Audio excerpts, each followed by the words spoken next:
Right-click Ethernet icon and open Network and Internet Settings.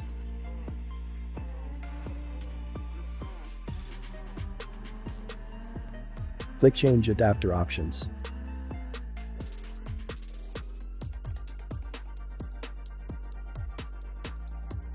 Right-click your network and click Properties. Click Internet Protocol version 4 and click Properties.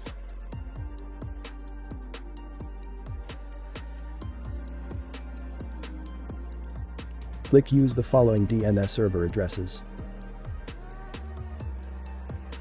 Type 8.8.8.8. Type 8.8.4.4. Click OK.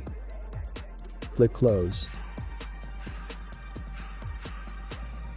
Close Windows.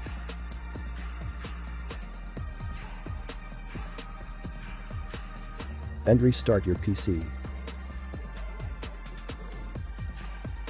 Problem solved. Subscribe.